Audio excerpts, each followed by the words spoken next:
Hello students, welcome to the lecture on writing letters, and after the lecture we will be able to learn the following objectives.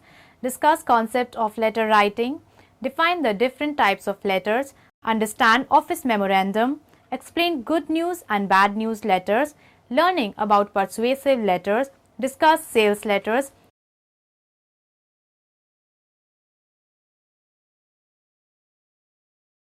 Let us start with a brief introduction to the letters. Letters are the brief messages sent to recipients that are often outside the organization. They are often printed on letterhead paper and represent the business or organization in 1 or 2 pages. Shorter messages may include emails or memos, either hard copy or electronic, while reports tend to be 3 or more pages in length. While email and text messages may be used more frequently today, the effective business letter remains a common form of written communication. It can serve to introduce us to a potential employer, announce a product or service, or even serve to communicate feelings and emotions. We will examine the basic outline of a letter and then focus on a specific product or writing assignments. All writing assignments have expectations in terms of languages and format. The audience or readers may have their own idea of what constitutes a specific type of letter, and organization may have its own format and requirements. This outlines common elements across letters, and attention should be directed to the expectations associated with the particular writing assignment. There are many types of letters and many adaptations in terms of form and content. Letters may serve to introduce skills and qualification to prospective employers, deliver important or specific information, or serve as documentation of an event or decision. Strategies for effective letters. A letter has 5 main areas. These are the heading, which establishes the sender, often including address and date. Second, the introduction, which establishes the purpose. Third, the body, which articulates the message. Fourth, the conclusion, which restates the main point and may include a call to action. Fifth, the signature line, which sometimes includes the contact information.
Let us now study the concept of writing letters.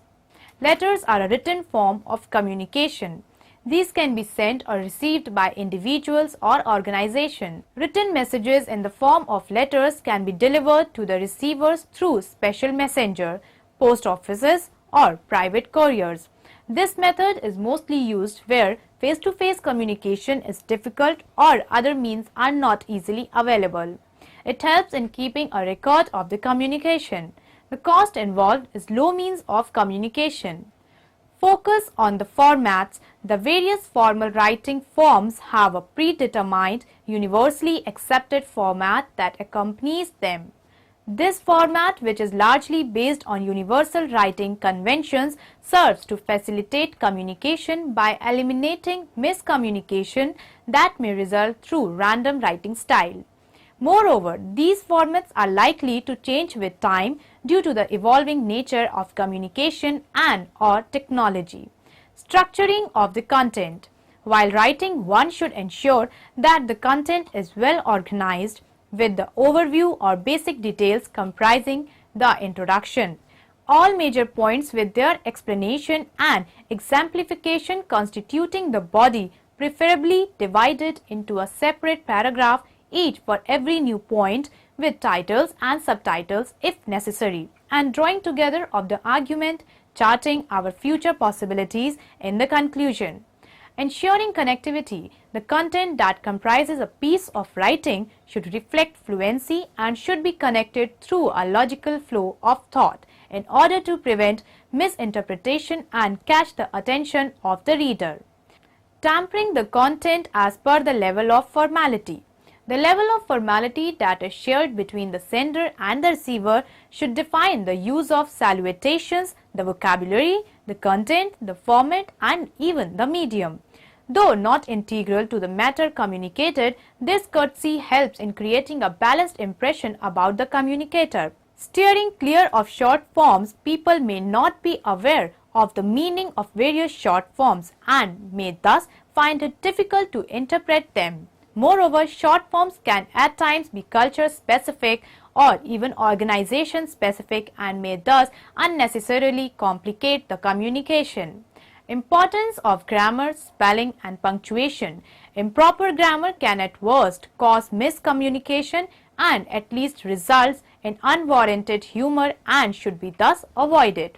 So too, spellings can create the same effect or can even reflect a careless attitude on part of the sender. Often people resort to a mixed use of a British and American spellings, which again affects the impact that communication creates. Sensitivity to the audience. One needs to be aware of and sensitive to the emotions, need and nature of the audience in choosing the vocabulary, content, illustrations, formats and medium of communication, as a discomfort in the audience would hamper rather than facilitate communication. Importance of creativity. In order to hold the reader's attention, one needs to infuse creativity to break the tedium of writing and prevent monotony from creeping it. This is especially true in the case of all detailed writing that seeks to hold the reader's attention. Creativity, however, does not involve only humor or being insensitive to the readers and define the style of the communicator. Avoiding plagiarism. Any source from which matter has been taken, whether verbatim or as a summary, in the latter case if the idea is drawn upon or the matter is large, should be acknowledged by providing references or quotes either in the body of the text or at the end through footnotes, a reference list or bibliographical details. Moving on, let us now discuss the different type of letters. Depending upon the communication, there are different kinds of letters. Weekly letters, personal letters, business letters, persuasive letters, sales letters. Weekly letters managers that have large group of employees and who has difficulties in meeting all of them often choose to publish a personally weekly letter. It is sort of a short summary of news with personally reflections. Many employees often appreciate it because it has the potential to give the "what is in it for us" angle. They can also contain summarize and status in tasks, projects or issues yesterday, today, and tomorrow. Personal letters at special occasions. It can be justified to send a personal letter to employees in order to get attention to a specific issue. Business letters. A business letter is a correspondence used for the purpose of carrying out a business, or it can be called an activity related to writing letters in the business world. It is essential for many business tasks such as inquiries, orders, buying, selling, answering queries, lodging complaints and reminders of payments, etc. A business letter acts as an ambassador of the company. A well-drafted letter can help develop and expand business along with the improving and maintaining relations. Attributes of a good business letter. Although all good formal writing follows the same basic principle, a business letter is different in its purpose and approach. A good letter is specific and accurate, simple and direct, clear, to the point, polite. Parts of a business letter. Each type of business letter has the following parts: heading, date, reference, inside address, attention line, salutation, subject line, body of the letter, complimentary clause, signature block, identification mark if required, enclosures, copy line. Persuasive letters. The most common type of persuasive letter is a sales letter addressed to a customer, persuading him to company's product. A sales letter is similar to an advertisement and uses the same ADA, that is attention, interest, desire and action format.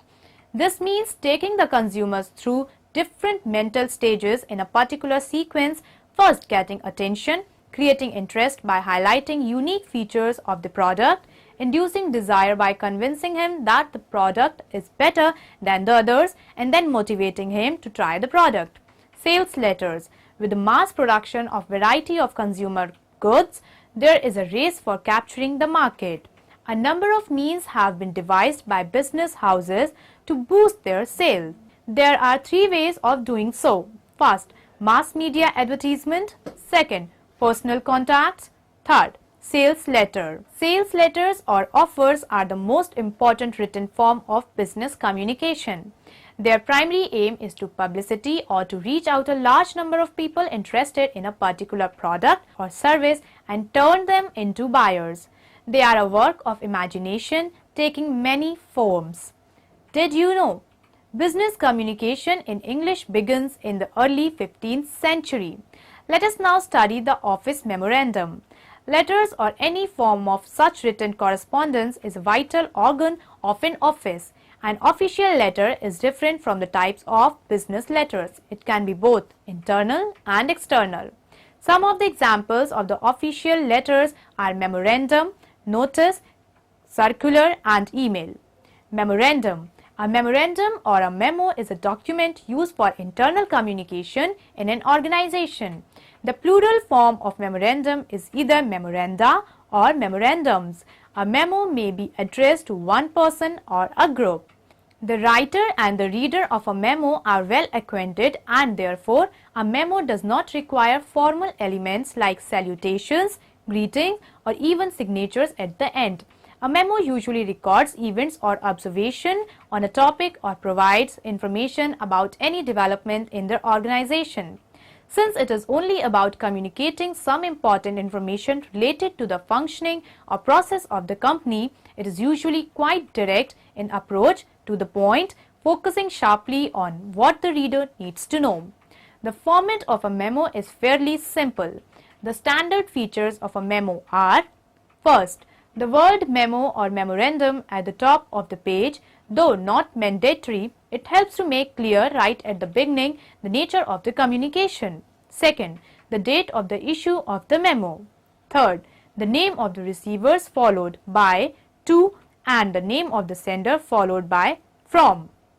Fourth, the names of the receiver and the senders should be followed by their full title and department. Fifth, a subject line following the word subject or sub, clearly identifying the topic.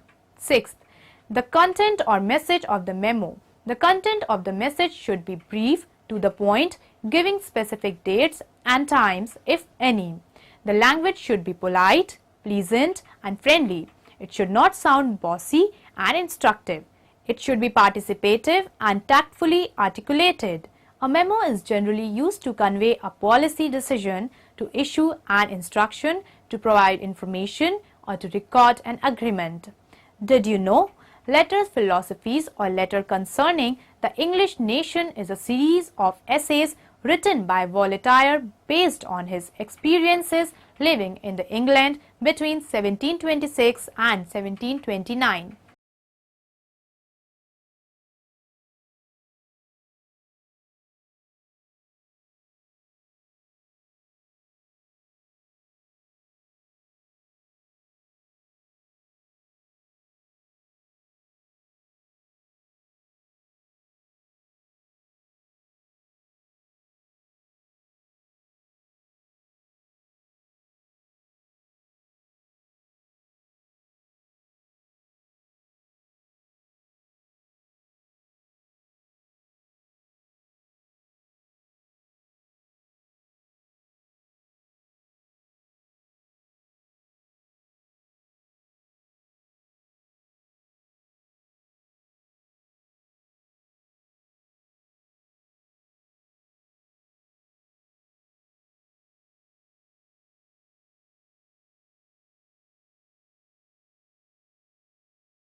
Notice. Notice is also a form of internal business communication, where a memo is generally used to provide information to one person or one group that the writer specifically intends to reach out to. A notice is used for the staff or people in general. A memo has a personal touch to it and is sent to the individual or group concerned. But a notice meant for just everyone is put up on a notice board. Anyone can read them, nobody might. Circular. A circular is a form of a written communication to inform or advise the reader about something. It can be written like a letter which is sent to several persons. It is usually written once but used in the same form at different times. It is therefore not dated, and it is addressed in a general manner, not to any particular person. Let us now discuss in brief about good news and bad news letters. Letters can also be classified based on their content or message. Letters that contain good news or a good message or favorable information are good news letters. Letters that contains a bad news or a bad message or unfavorable information are bad news letters. Not only personal letters but also an official letters can be classified on this basis. A letter sanctioning a loan to a customer or an overdraft facility to a concern, a letter of appointment, of promotion, or a letter acceding to the request of a client are good news letters. Unfortunately, in business, one has to undertake the unenviable job of communicating bad news as well. It may be the rejection of a loan application, the denial of a due promotion, or rejection of a client's request. Business organizations have also got to write letters that contain neither good nor bad news from the standpoint of the receiver. It may be the announcement of a change of the office hours or premises, or an announcement of a new product, Such letters contain neutral messages and can be called neutral newsletters. A good newsletter is easy to write because of its content. A bad newsletter has to be written unoffending. Neutral letters usually are unsolicited letters. The receiver may treat it as junk mail, so care should be taken to write them well so that customers or recipient's interest is aroused and he responds to them as desired by the sender.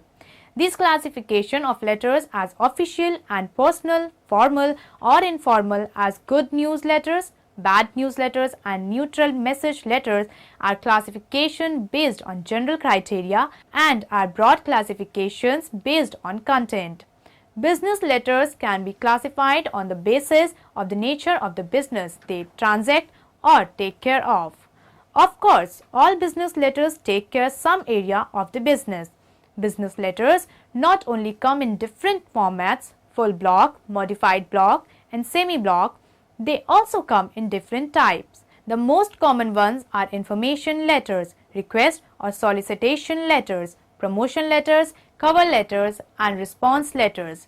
Good news letters. The good news letters generally conveys information that will please the reader. When writing a good news letter, deliver the good news immediately. If opened with congratulations, be sure to immediately inform the recipient about the honor or award. Bad news letters. The bad news letter tells the reader something that the reader does not want to hear. Examples of bad news letters include informing the reader that he or she will not receive a refund, that he or she is not a candidate for the job or internship, or that a donation request has been denied. One of the main objectives of a bad newsletter is to preserve a good relationship with the reader while delivering bad news. Now, let us explore about persuasive letters.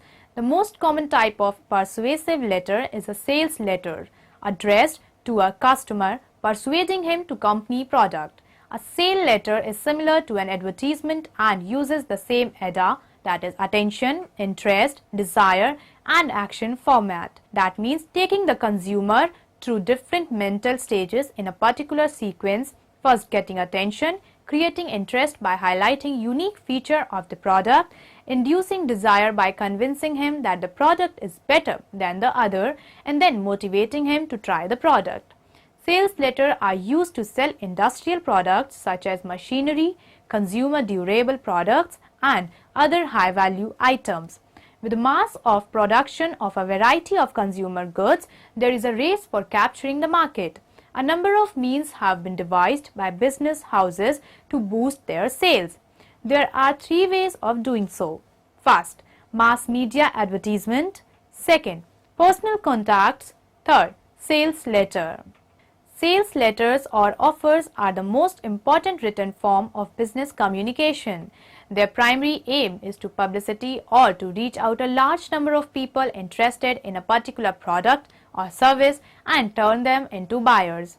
They are a work of imagination taking many forms. Characteristics of sales letter.